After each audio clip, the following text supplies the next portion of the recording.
Right now, there are people who would be happy to receive a message from you simply because you exist. Do you know this? Or are you again busy proving to yourself that you are not good enough?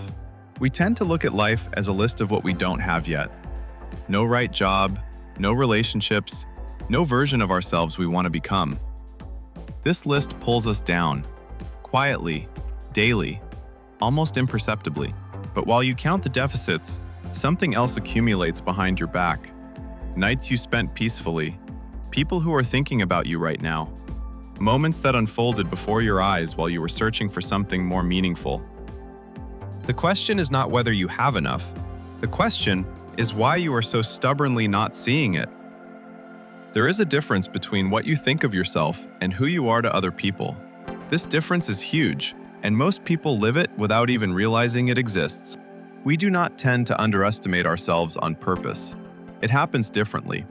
Attention naturally gravitates to what is lacking, to what is not worked out, to the distance between oneself and some imagined standard. This mechanism operates in the background, and that is why it is so difficult to catch it in the act. While it operates, you do not notice how many times you have been chosen.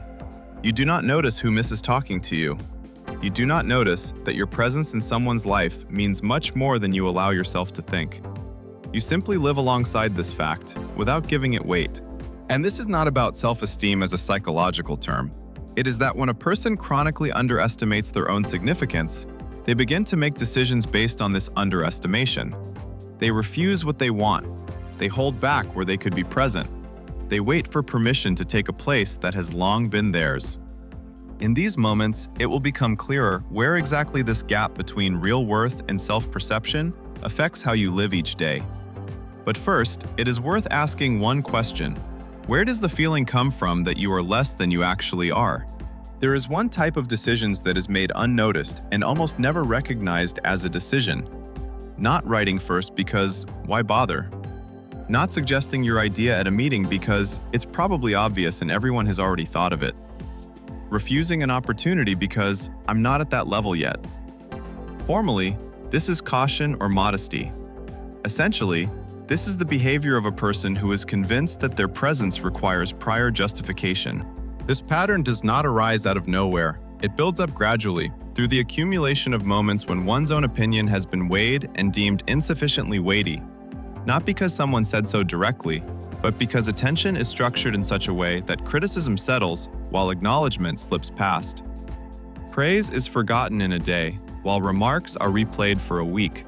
Ultimately, a person shapes their self-image from what remains, and what typically remains is that which confirms their doubts.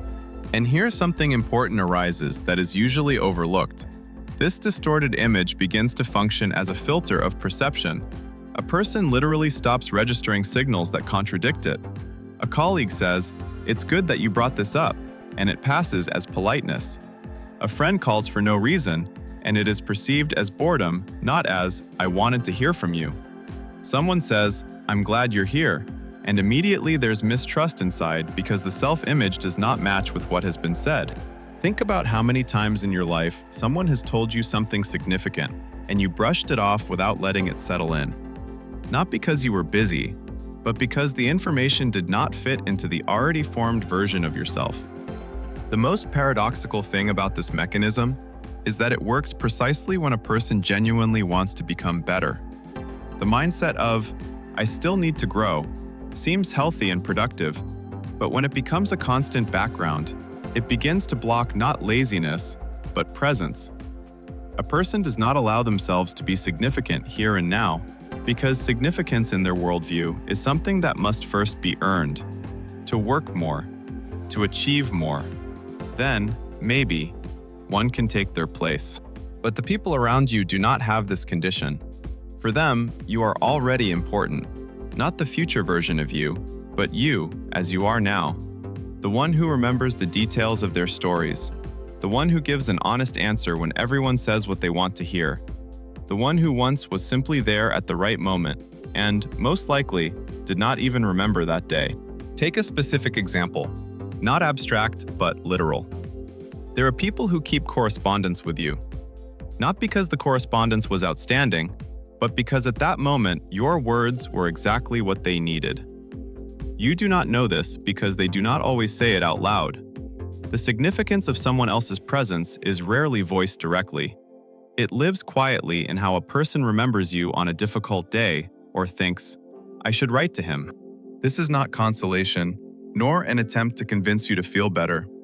This is a description of the reality that exists parallel to your internal version of yourself.